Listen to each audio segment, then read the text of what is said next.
श्रीमद् भगवद गीता अध्याय 1 कुरुक्षेत्र के युद्धस्थल में सैन्य निरीक्षण। श्लोक 1 धृतराष्ट्र ने कहा, हे संजय, धर्मभूमि कुरुक्षेत्र में युद्ध की इच्छा से एकत्र हुए मेरे तथा पांडु के पुत्रों ने क्या किया। धृतराष्ट्र उवाच धर्मक्षेत्रे कुरुक्षेत्रे संवेता युयुत्सव माम का पांडवाश्चैव किम कुर्वत संजय।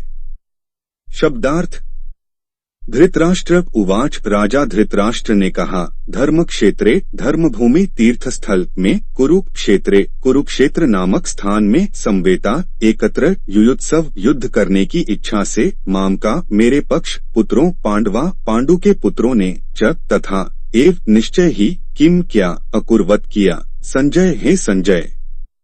अनुवाद धृतराष्ट्र ने कहा, हे संजय, धर्मभूमि कुरुक्षेत्र में युद्ध की इच्छा से एकत्र हुए मेरे तथा पांडु के पुत्रों ने क्या किया। तात्पर्य भगवद गीता एक बहुपठित आस्तिक विज्ञान है जो गीता महात्म्य में सार रूप में दिया हुआ है। इसमें यह उल्लेख है कि मनुष्य को चाहिए कि वह श्री कृष्ण के भक्त की सहायता से संवीक्षण करते हुए भगवद गीता का अध्ययन करे और स्वार्थ प्रेरित व्याख्याओं के बिना उसे समझने का प्रयास करे। अर्जुन ने जिस प्रकार से साक्षात भगवान कृष्ण से गीता सुनी और उसका उपदेश ग्रहण किया, इस प्रकार की स्पष्ट अनुभूति का उदाहरण भगवद गीता में ही है। यदि उसी गुरु परंपरा से निजी स्वार्थ से प्रेरित हुए बिना किसी को भगवद गीता समझने का सौभाग्य प्राप्त हो तो वह समस्त वैदिक ज्ञान तथा विश्व के समस्त शास्त्रों के अध्ययन को पीछे छोड़ देता है।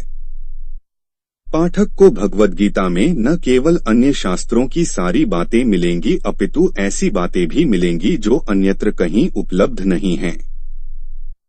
यही गीता का विशिष्ट मानदंड है।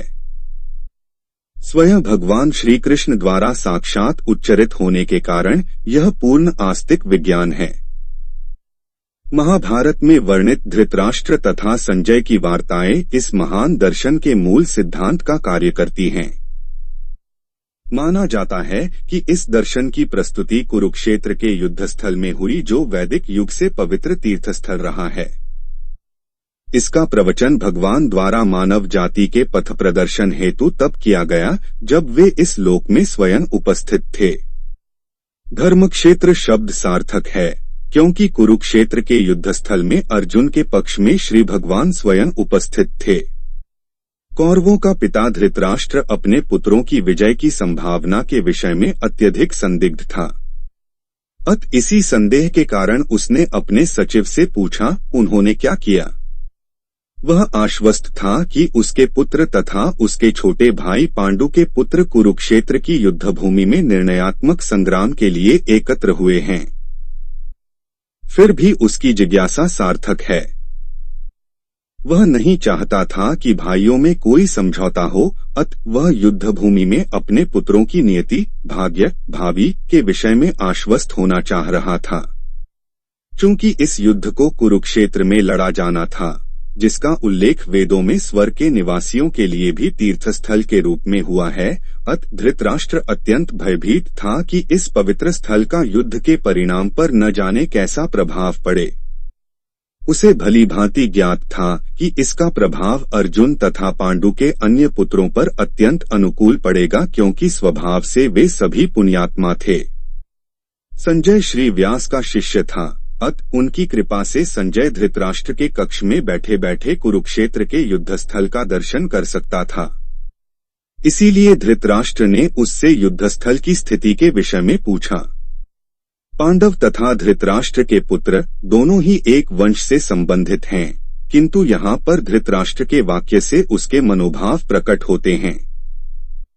उसने जानबूझकर अपने पुत्रों को कुरु कहा और पांडु के पुत्रों को वंश के उत्तराधिकार से विलग कर दिया।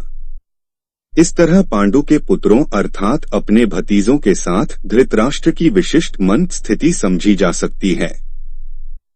जिस प्रकार धान के खेत से अवांछित पौधों को उखाड़ दिया जाता है, उसी प्रकार इस कथा के आरंभ से ही ऐसी आशा की जाती है कि जहां धर्म के पिता श्री कृष्ण उपस्थित हों, वहां कुरुक्षेत्र रूपी खेत में दुर्योधन आदि धृतराष्ट्र के पुत्र रूपी अवांछित पौधों को समूल नष्ट करके युधिष्ठिर आदि नितांत धार्मिक पुरुषों की स्थापना की जाएगी। यहाँ धर्म क्षेत्रे तथा कुरुक्षेत्रे शब्दों की उनकी ऐतिहासिक तथा वैदिक महत्ता के अतिरिक्त यही सार्थकता है।